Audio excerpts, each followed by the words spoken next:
জলবায়ু পরিবর্তন ঠেকাতে বাস্তবসম্মত ও কার্যকর সমাধান খুঁজতে হবে বিশ্ব নেতাদের। স্কটল্যান্ডের প্রধানমন্ত্রী দূষণ না করেও দায় নিতে হচ্ছে স্বল্পোন্নত দেশকে। ঢাকায় স্কুল পর্যায়ে করোনা টিকা দেওয়া শুরু, প্রতিদিন পাবে 40,000। অগ্রাধিকার পাচ্ছে এসএসসি পরীক্ষার্থীরা, ভয় না পেয়ে সতর্ক থাকার পরামর্শ। এবং ভাষান্তরে রোহিঙ্গাদের সহায়তায় জাতিসংঘের কার্যক্রম শুরু, নৌবাহিনীর জাহাজে গেলেন বিভিন্ন সংস্থার ঊর্ধ্বতন কর্মকর্তারা, নেওয়া হয়েছে গাড়িসহ নানা সরঞ্জাম।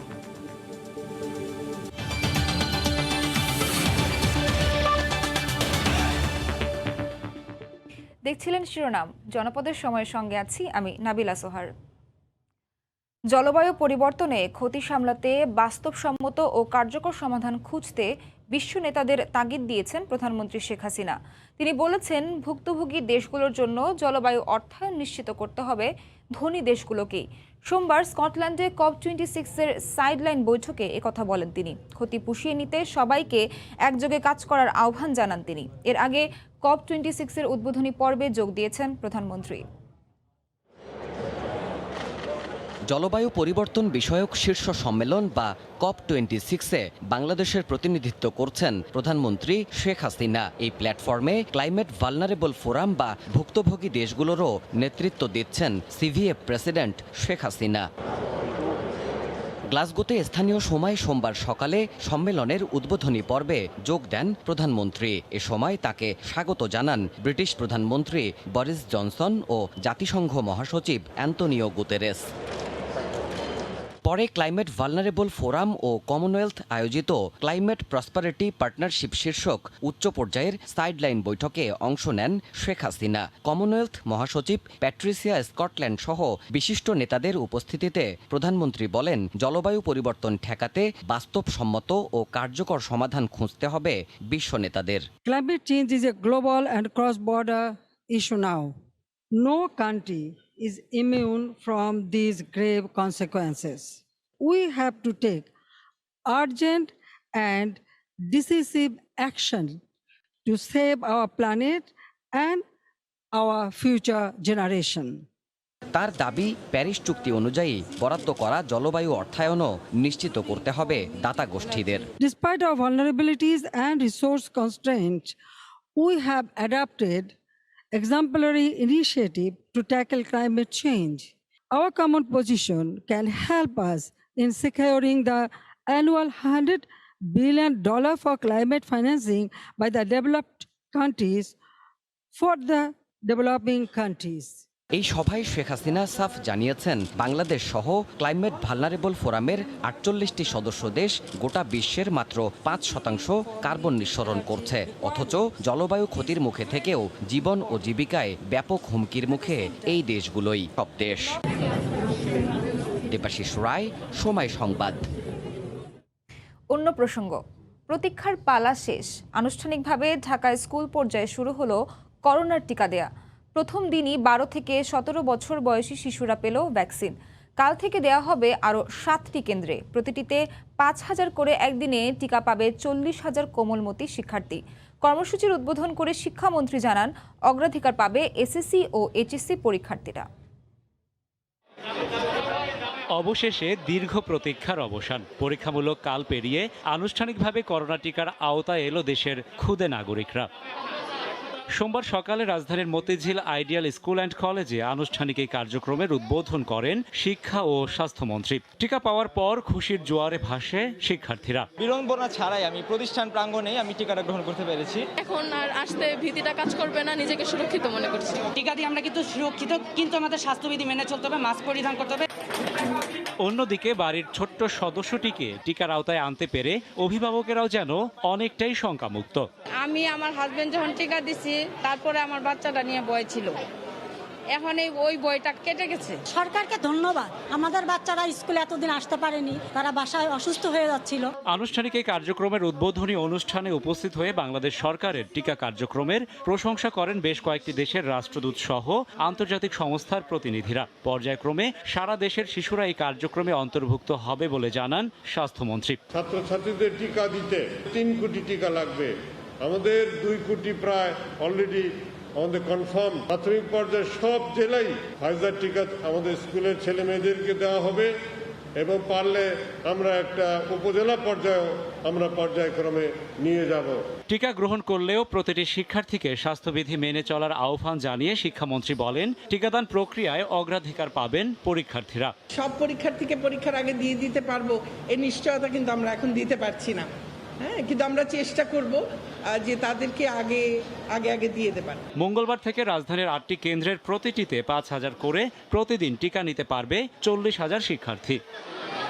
পরীক্ষামূলক পর্যায় শেষে আনুষ্ঠানিকভাবে শিশুদের দেহে টিকা প্রয়োগের মাধ্যমে করোনা মোকাবিলায় আরও এক ধাপ এগিয়ে গেল বাংলাদেশ। তবে এই কার্যক্রমের ধারাবাহিকতা বজায় রাখতে আরও বেশি সংখ্যক টিকা আমদানির বিকল্প নেই। পাশাপাশি টিকা গ্রহণ করলেও মেনে চলতে হবে স্বাস্থ্যবিধি। রাশেদ বাপ্পি, সময় সংবাদ, ঢাকা। এদিকে চিকিৎসকরা বলছেন, টিকা নেয়ার পর জ্বর, শরীর ব্যথা, হালকা র্যাশ হতে পারে। তবে সেক্ষেত্রে অভিভাবকদের ভয় না পেয়ে সতর্ক থাকার পরামর্শ দিয়েছেন তারা। শিশু বিশেষজ্ঞরা বলছেন, বমি, খিঁচুনি কিংবা অচেতন হয়ে গেলে যেতে হবে নির্দিষ্ট হাসপাতালে। এক ধাপ পরীক্ষামূলক প্রয়োগ শেষে 12 থেকে 17 বছর বয়সীদের টিকা কার্যক্রম শুরু করেছে বাংলাদেশ। তবে এই বয়সীদের টিকা দিতে অভিভাবকদের মাঝে এখনো রয়েছে শঙ্কা। আবার টিকা দেওয়ার পরেও পর্যবেক্ষণের সময় নিয়ে চিন্তিত অনেকেই। শিশু বিশেষজ্ঞরা বলছেন, বড়দের মতো কিশোরীদের ক্ষেত্রেও টিকার পার্শ্ব প্রতিক্রিয়া হতে পারে। তবে মানিকগঞ্জের অভিজ্ঞতা বলছে, এতে আতঙ্কিত হবার কিছু নেই। জ্বর, শরীর ব্যথা, গায়ে হালকা র্যাশ হলেও ভয়ের কিছু নেই। পার্শ্ব প্রতিক্রিয়া আপনার গায়ে জ্বর আসা, সামান্য ঠান্ডা কাশি লাগা বা র্যাশ উঠা, যেগুলো আমরা ফুসকুড়ির মতো বলি, এগুলো সামান্য একটু হতে পারে। এটার জন্য কিন্তু মারাত্মক কিছু হবে এমন কোনো আশা করার কিছুই নেই। তবে থাকতে হবে বাড়তি সতর্কে। তীব্র ব্যথা, অতিরিক্ত জ্বর, মাথা ঘুরানো, বমি, খিঁচুনি কিংবা অজ্ঞান হওয়ার মতো উপসর্গ দেখা দিলে যেতে হবে হাসপাতালে। যে কোনো ভ্যাকসিনেশনের পরে যদি কোনো আনওয়ান্টেড, এরকম অপ্রত্যাশিত কোনো উপসর্গ যদি গার্জিয়ানরা লক্ষ্য করে, যেগুলো আমি বললাম এই মৃদু উপসর্গের বাইরে, তাহলে অবশ্যই নিকটস্থ হসপিটালে প্রথম বা গভর্নমেন্টের যে ডেডিকেটেড হসপিটালগুলি রয়েছে, যেখানে যেখানে এদের জন্য যোগাযোগ করার কথা, সেখানে যোগাযোগ করতে হবে। এই পর্যায়ে যে কোনো সমস্যায় কুয়েত মৈত্রী হাসপাতাল, ন্যাশনাল হার্ট ফাউন্ডেশন, সোহরাওয়ার্দী হাসপাতাল, কুর্মিটোলা জেনারেল হাসপাতালে যাওয়ার পরামর্শ স্বাস্থ্য অধিদপ্তরের। রাশেদ লিমন, সময় সংবাদ, ঢাকা। রাজধানীতে বৈধ অস্ত্রের দোকানের আড়ালে চলত অবৈধ অস্ত্রের কারবার। বিভিন্ন অঞ্চলের সন্ত্রাসীদের কাছে চড়া দামে বিক্রি হতো এই অস্ত্র। পুলিশের কাউন্টার টেরোরিজম ইউনিটের অভিযানে আটক করা হয়েছে 4 জনকে। জব্দ করা হয়েছে বিপুল পরিমাণের অস্ত্র ও গুলি। বৈধ অস্ত্রের পুরাতন লাইসেন্স সংগ্রহ করে সেই নম্বর মুছে দিয়ে বিক্রি করা হতো অবৈধ অস্ত্র। এভাবেই দীর্ঘদিন ধরে অবৈধ অস্ত্রের ব্যবসা করে আসছিলেন মোহাম্মদ হোসেন। দেশের বিভিন্ন অঞ্চলের সন্ত্রাসীদের কাছে চড়া মূল্যে অস্ত্র বিক্রি করত সিন্ডিকেটটি। ঢাল হিসাবে ব্যবহার করে এই বৈধ অস্ত্রের আড়ালে সে তার মূল ব্যবসাটি হচ্ছে দেশের বিভিন্ন অঞ্চল থেকে চোরাচালানের মাধ্যমে অবৈধ অস্ত্র সংগ্রহ করে ঢাকা, চট্টগ্রাম এবং কক্সবাজার সহ বিভিন্ন সন্ত্রাসী এবং সন্ত্রাসী গোষ্ঠীর কাছে অস্ত্র বিক্রি করা চড়া মূল্যে। পুলিশ বলছে, অবৈধ এই অস্ত্র তারা সংগ্রহ করত দেশের সীমান্তবর্তী এলাকা থেকে, পরে রাজধানী সহ বিভিন্ন অঞ্চলে সন্ত্রাসীদের কাছে বিক্রি করত। এই অভিযানে বিদেশি পিস্তল ও AK-47 এর গুলিও উদ্ধার করা হয়েছে। দেশের সক্রিয় একটি অন্যতম বড় অস্ত্র চোরাচালান সিন্ডিকেটকে আমরা গ্রেপ্তার করতে সক্ষম হয়েছি। তাদের কাছ থেকে আপনারা দেখতে পাচ্ছেন AK-47 এর রাইফেলের গুলিও আমরা উদ্ধার করেছি। এই চক্রটি যাদের কাছে অস্ত্র বিক্রি করত তাদেরকেও আইনের আওতায় আনতে অভিযান চালাবে counter terrorism unit. Hasibul Hasan, সময় সংবাদ, ঢাকা। পদ্মা সেতুর মাওয়া প্রান্তে নদী শাসনের কাজ এগিয়েছে 86%। বালুর বস্তা ও ব্লক ফেলার উপযোগী করতে পুরো দমে চলছে ড্রেজিং। এদিকে সেতুর দুপাশে রেলিংয়ে 10,000-এর বেশি প্যারাপেট ওয়াল বসানোর কাজ শেষ হয়েছে বলে জানিয়েছেন প্রকল্প পরিচালক। আবু সাইদের ক্যামেরায় নাসিরুদ্দিন উজ্জ্বলের রিপোর্ট। দেশের কোটি কোটি মানুষের ভাগ্য বদলে দেওয়ার পদ্মা সেতুর চূড়ান্ত পর্যায়ের কাজ দ্রুত এগিয়ে চলছে। শুষ্ক মৌসুম আসতেই গতি এসেছে নদী শাসনের কাজে। মাওয়া চলছে 1.80 কিলোমিটার এলাকায় নদী শাসন। ব্লক ও বালুর বস্তা ফেলার উপযোগী করতে চলছে এখন ড্রেজিং। জাজিরা প্রান্তে চলছে বাকি 1 কিলোমিটার এলাকায় নদী শাসন। স্লোপে বস্তা ফেলতে হলে ড্রেজিং করতে হবে, ড্রেজিং চলমান আছে। স্লোপ রেডি হলে স্লোপে 125 কেজি বস্তা ডাম্পিং করবে, ডাম্পিং করে তার উপরে রক মানে পাথর ডাম্পিং করবে। পুরো সেতুর দুই পাশে রেলিংয়ে বসবে 12,390টি প্যারাপেট ওয়াল, এর মধ্যে 10,377টি বসে গেছে। সেতুটি যান চলাচল উপযোগীর শেষ পর্যায়ের কাজ চলছে এখন। অক্টোবরের 31 তারিখ পর্যন্ত আমাদের মেইন ব্রিজের অগ্রগতি 95%, নদী শাসনের অগ্রগতি আপনার 86%, আর সার্বিক অগ্রগতি 88.75। ভলিউমে বেশি না, কিন্তু যেহেতু ফিনিশিংয়ের কাজ সময় লাগছে আর কি। সেতুর জাজিরা প্রান্তে প্রায় 11 কিলোমিটার এবং মাওয়া প্রান্তে 300 মিটার এলাকায় নদী শাসনের কাজ সম্পন্ন হয়ে গেছে। নাসির উদ্দিন উজ্জ্বল, সময় সংবাদ, মুন্সিগঞ্জ। অভিনব কৌশলে চালককে বোকা বানিয়ে ইজি বাইক ছিনতাই করে নিয়ে যায় একটি চক্র। কেরানীগঞ্জ থেকে এমন চোর চক্রের 3 জনকে গ্রেফতার করেছে র্যাব 10। গেল 26 অক্টোবর ঢাকার কেরানীগঞ্জের আব্দুল্লাপুর থেকে জিঞ্জিরা যাবে বলে রাকিব হোসেনের ইজি বাইক ভাড়া করে কয়েকজন। পথে ইজি বাইক থামিয়ে ভয়ভীতি দেখিয়ে যাত্রী বেশে ওঠা ছিনতাই চক্রের সদস্য নূর ইসলাম চালকের কাছ থেকে নিয়ে যায়। এর 5 দিন পর চালক রাকিব ছিনতাইকারী নূরকে দেখে চিনে ফেলে। পরে অভিযোগের ভিত্তিতে র্যাব তাকে গ্রেফতার করে। নূর ঘটনা স্বীকার করে। তার দেয়া তথ্যের ভিত্তিতে কয়েকটি গ্যারেজে অভিযান চালায় র্যাব। ছিনতাই করে নিয়ে গেছে যেই ব্যক্তিটি, তাকে শনাক্ত করা হয়, তাকে ধৃত করে যেই গ্যারেজে সে এই ইজি বাইকটি বিক্রির জন্য দিয়েছিল সেই গ্যারেজে আমরা অভিযান পরিচালনা করি এবং সেই গ্যারেজ থেকে আমরা 4টি ছিনতাইকৃত ইজি বাইক আমরা পাই এবং ওখানে ইজি বাইকের বিভিন্ন পার্টস পাওয়া যায়, ইনক্লুডিং ব্যাটারিজ। দীর্ঘদিন ধরে এই চক্রটি 50 থেকে 60টি ইজি বাইক ছিনতাই করেছে। কখনো ছিনিয়ে নেয়, কখনো চালককে নামিয়ে দিয়ে ইজি বাইক নিয়ে সটকে পড়ে তারা। পরে মালিকের কাছে দাবি করত মোটা অঙ্কের টাকা। টাকা না দিলে ব্যাটারি ও বডি আলাদা করে বিক্রি করে দিত বলে জানায় র্যাব। আমরা জিজ্ঞাসাবাদে যতটুকু জানলাম, শুধুমাত্র একটি গ্যারেজ না, একাধিক গ্যারেজ আছে এইসব এলাকায়, যে গ্যারেজগুলো একই ধরনের এই অপরাধ প্রক্রিয়ার সাথে সম্পৃক্ত। তো ওই গ্যারেজগুলোকে আমরা শনাক্ত করে পর্যায়ক্রমে তাদেরকেও আমরা আইনের আওতায় আনব। কেরানীগঞ্জে এমন একাধিক ছিনতাই চক্র আছে, তাদের ধরতে অভিযান অব্যাহত রাখা হবে বলে জানায় র্যাব। সানবীর রূপল, সময় সংবাদ, ঢাকা। এ সময় সুন্দরবনে ডাকাত ও অপহরণের ভয়ে কোণঠাসা ছিল উপকূলের মানুষ। সেই সুন্দরবন গত 3 বছর ধরে দস্যুমুক্ত। 2018 সালে 32 বাহিনীর আত্মসমর্পণের মধ্য দিয়ে দস্যুমুক্ত হয় সুন্দরবন। বর্ষপূর্তি উপলক্ষে আত্মসমর্পণকারীদের ঘর, নৌকা, মুদি দোকান উপহার দিয়েছে র্যাব। অনুষ্ঠানে যোগ দিয়ে স্বরাষ্ট্রমন্ত্রী জানান, সুন্দরবনে কেউ অস্থিরতা সৃষ্টির চেষ্টা করলে কঠোর ব্যবস্থা নেওয়া হবে। বাগেরহাট থেকে আশরাফুল ইসলামের ক্যামেরায় সাদাত রহমাতুল্লাহর রিপোর্ট। সুন্দরবন রয়্যাল বেঙ্গল টাইগারের আবাসস্থল, তবে বাঘ নয়। সুন্দরবন ঘিরে গড়ে ওঠে জনপদের আতঙ্কের নাম ছিল জলদস্যু। 2018 সালে আত্মসমর্পণের মধ্য দিয়ে অবসান ঘটে জলদস্যুদের। তাদের স্বাভাবিক জীবনে পুনর্বাসনের জন্য সোমবার রামপালে অনুষ্ঠিত 3য় বর্ষপূর্তিতে স্বরাষ্ট্রমন্ত্রী তুলে দেন ঘর, গবাদি পশু সহ মাছ ধরার নৌকা। তবে আত্মসমর্পণ করা দস্যুদের দাবি, দীর্ঘদিনেও প্রত্যাহার করা হয়নি তাদের বিরুদ্ধে হওয়া মামলা। এই মামলাগুলো প্রত্যাহার না করলে এরা বাধ্য হবে আবার দস্যু জীবনে ফিরে যাওয়ার জন্য। সরকার আমাদের যে প্রতিশ্রুতি দিয়েছে সেগুলো আমরা কিছু পাইনি। অনুষ্ঠানে যোগ দিয়ে র্যাব ও পুলিশ প্রধান জানান, যারা হত্যা ও ধর্ষণের সঙ্গে জড়িত তাদের বিচার স্বাভাবিক নিয়মেই চলবে। কেউ যদি এই পথ ছেড়ে অন্য পথে যান তাহলে কিন্তু আইনানুগভাবে ব্যবস্থা গ্রহণের হাত আবার আমরা প্রসারিত করব। যারা খুন করেছে এবং যারা ধর্ষণ করেছে তাদের বিষয়ে আমরা কিছু করব না, কারণ এই দুটো খুবই জঘন্য এবং গর্হিত অপরাধ। জলদস্যুতা ছেড়ে আসা সবার উদ্দেশ্যে স্বরাষ্ট্রমন্ত্রী বলেন, সরকার সবসময় তাদের পাশে আছে, তবে কেউ যেন বিপদগামী না হয়। যারা এখনো দুষ্কর্ম করার জন্য চিন্তা ভাবনা করছেন তারাও মনে করবেন না যে আমাদের নিরাপত্তা বাহিনী মানে একদম কিছুই বোঝে না, কিছুই জানে না। 2016 সালের 31শে মে মাস্টার বাহিনীর আত্মসমর্পণের মাধ্যমে সুন্দরবনের দস্যুমুক্তকরণ শুরু হয়। দস্যুমুক্ত সুন্দরবন উপকূলের পেশাজীবীদের কাছে এখন অনেক বেশি নিরাপদ। তবে যারা দস্যুতা ছেড়ে ফিরেছেন স্বাভাবিক জীবনে, গত কয়েক বছরে তাদের অর্থনৈতিক উন্নয়ন ঘটেনি। তবে সরকারের আর্থিক অনুদানের মধ্য দিয়ে তারা আবারও স্বপ্ন দেখে আবারও ঘুরবে তাদের অর্থনীতির চাকা। সাদাত রহমতুল্লাহ, সময় সংবাদ, বাগেরহাট। যাবজ্জীবন সাজার মেয়াদ শেষ হওয়ার পর 4 বছরেও মুক্তি মেলেনি এক আসামির। দ্রুত মুক্তির নির্দেশ দিয়ে এ ধরনের ঘটনা এড়াতে দেশের সকল কারাগারে বার্তা পাঠাতে স্বরাষ্ট্র মন্ত্রণালয়কে নির্দেশ দিয়েছেন আপিল বিভাগ।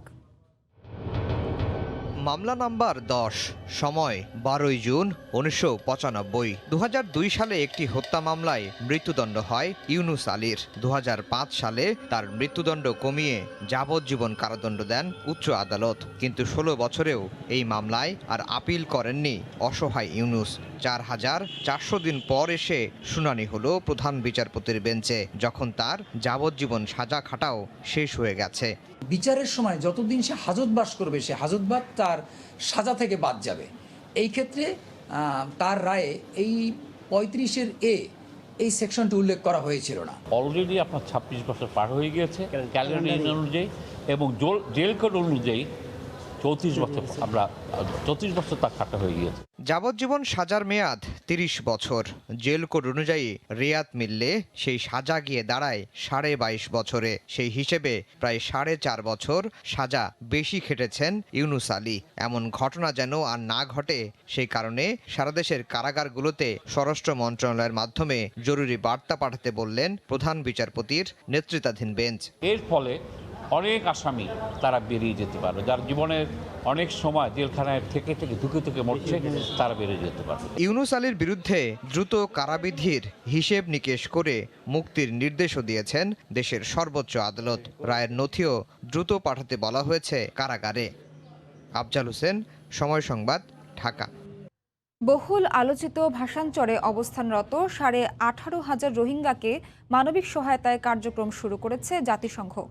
এরই অংশ হিসেবে নৌবাহিনীর জাহাজে করে UNHCR এবং WFPর 21 জন ঊর্ধ্বতন কর্মকর্তা 4 দিনের জন্য গেছেন ভাসানচরে। সাখাওয়াত টিপুর ক্যামেরায় কমলদের রিপোর্ট।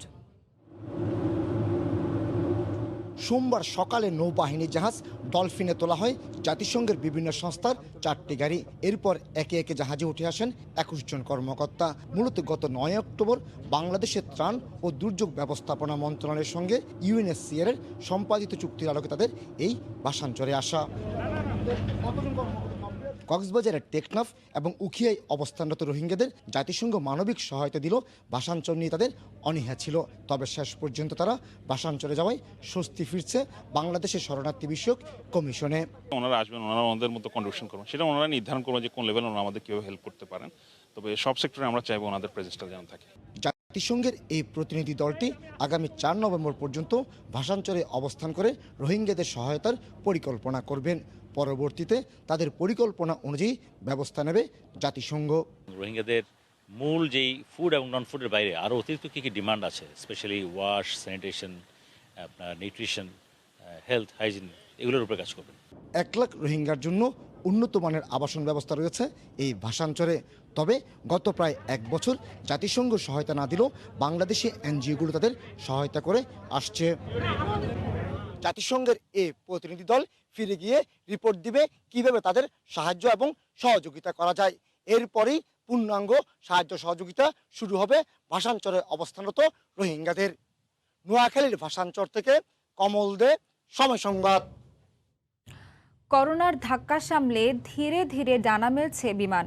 একের পর এক বিভিন্ন রুটে চালু হচ্ছে যাত্রী পরিবহন। এবার যুক্ত হলো বাংলাদেশের অন্যতম বড় শ্রমবাজার মালয়েশিয়া। বিমান জানিয়েছে দীর্ঘ বিরতির পর 2 নভেম্বর থেকে আবারও শুরু হচ্ছে ঢাকা কুয়ালালামপুর রুটে ফ্লাইট চলাচল। একটু উন্নত জীবনের আশায় বিশ্বের যেসব দেশে বাংলাদেশিরা সবচেয়ে বেশি পাড়ি জমান তার মধ্যে অন্যতম মালয়েশিয়া। প্রবাসী কর্মীর পরিসংখ্যানেও দেশটিতে বাংলাদেশের অবস্থান 8ম। কিন্তু করোনার কারণে দেশটিতে বাংলাদেশ বিমানের ফ্লাইট চলাচল বন্ধ ছিল দীর্ঘ 6 মাস। এবার মালয়েশিয়ায় 2.5 লাখ প্রবাসী বাংলাদেশের অপেক্ষার পালা ফুরোচ্ছে। বাংলাদেশ থেকে যাত্রী পরিবহনে বিধিনিষেধ শিথিল করায় 2 নভেম্বর মঙ্গলবার থেকেই ঢাকা কুয়ালালামপুর রুটে শুরু হচ্ছে ফ্লাইট চলাচল। আবারও সপ্তাহে 4টি ফ্লাইট পরিচালনার ঘোষণা দিয়েছে বাংলাদেশ বিমান। ঢাকা থেকে প্রতি মঙ্গলবার, বৃহস্পতিবার, শুক্রবার ও রোববার সন্ধ্যা 7:15 কুয়ালালামপুরের উদ্দেশ্যে ছেড়ে যাবে বিমানের ফ্লাইট। আর কুয়ালালামপুর থেকে প্রতি বুধবার, শুক্রবার, শনিবার ও সোমবার স্থানীয় সময় রাত 2:30 ঢাকার উদ্দেশ্যে যাত্রা করবে ফিরতি ফ্লাইট। সবশেষ গত 7 মে থেকে ঢাকা কুয়ালালামপুর রুটে সম্পূর্ণ বন্ধ ছিল যাত্রী পরিবহন। তবে অন্য বিমান সংস্থার ফ্লাইটে মালয়েশিয়া থেকে যাত্রীরা আসতে পারতেন বাংলাদেশে। এদিকে 3 নভেম্বর বুধবার থেকে সৈয়দপুর কক্সবাজার রুটে ফ্লাইটের সংখ্যা বাড়াচ্ছে বিমান।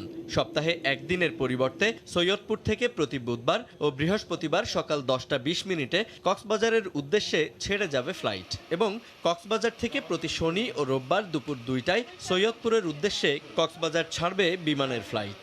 শীতকালীন সূচির অংশ হিসেবে বিমানের সরাসরি ফ্লাইট আবারও চালু হচ্ছে সিলেট কক্সবাজার রুটেও।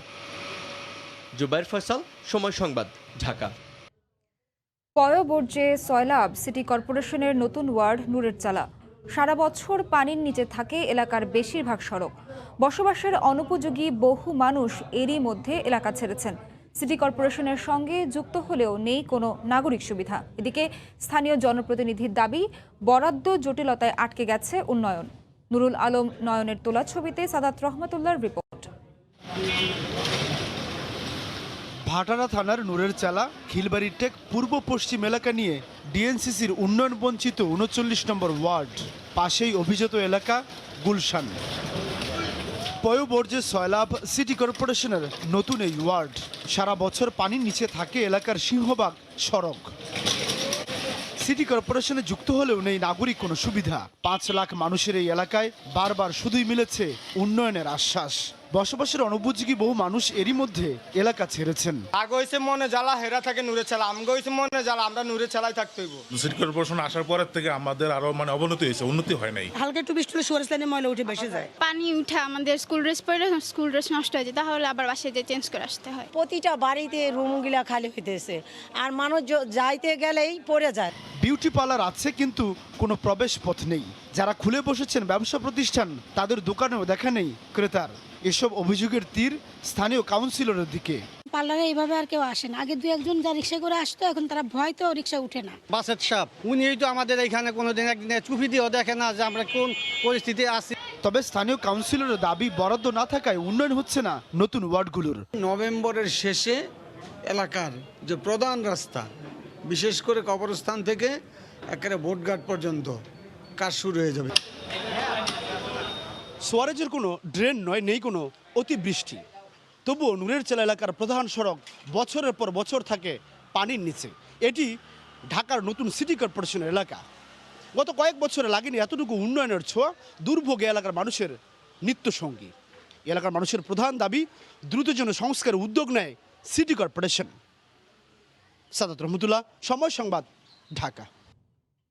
টি-20 বিশ্বকাপের খবর। সুপার 12-এ নিজেদের চতুর্থ ম্যাচে কাল দক্ষিণ আফ্রিকার মুখোমুখি হবে বাংলাদেশ। আবুধাবির শেখ জায়েদ ক্রিকেট স্টেডিয়ামে ম্যাচ শুরু বিকেল 4টায়। সুপার 12-এর প্রথম 3 ম্যাচে হেরে মিরাকল কিছু না হলে আসর থেকে বিদায় প্রায় নিশ্চিত টাইগারদের। সঙ্গে যোগ হয়েছে ইনজুরির লম্বা তালিকা। সাইফুদ্দিনের পর আসর থেকে ছিটকে গেছে সাকিব আল হাসান। এই ম্যাচের শঙ্কা আছে নুরুল হাসান সোহানকে নিয়েও। ফলে একাদশ সাজানোটাই কঠিন হবে ডমিঙ্গোর জন্য। তাই তো প্রশ্ন উঠেছে, ব্যাকআপ ক্রিকেটার রাখার সুযোগ থাকার পরেও কেন তা করেনি টিম ম্যানেজমেন্ট। অন্যদিকে ইংল্যান্ডের বিপক্ষে হার দিয়ে আসর শুরু করা প্রোটিয়ারা টানা 2 ম্যাচ জিতে বাঁচিয়ে রেখেছে সেমির স্বপ্ন। তবে সেজন্য চাই এই ম্যাচে জয়। মুখোমুখি দু দলের এর আগের 6 দেখায় শতভাগ জয় আছে দক্ষিণ আফ্রিকার। জানিয়ে দিচ্ছি জনপদের সময়ের শিরোনামগুলো। জলবায়ু পরিবর্তন ঠেকাতে বাস্তবসম্মত ও কার্যকর সমাধান খুঁজতে হবে বিশ্ব নেতাদের। স্কটল্যান্ডের প্রধানমন্ত্রী, দূষণ না করেও দায় নিতে হচ্ছে স্বল্পোন্নত দেশগুলোকে। ঢাকায় স্কুল পর্যায়ে করোনা টিকা দেওয়া শুরু, প্রতিদিন পাবে 40,000। অগ্রাধিকার পাচ্ছে এসএসসি পরীক্ষার্থীরা। ভয় না পেয়ে সতর্ক থাকার পরামর্শ।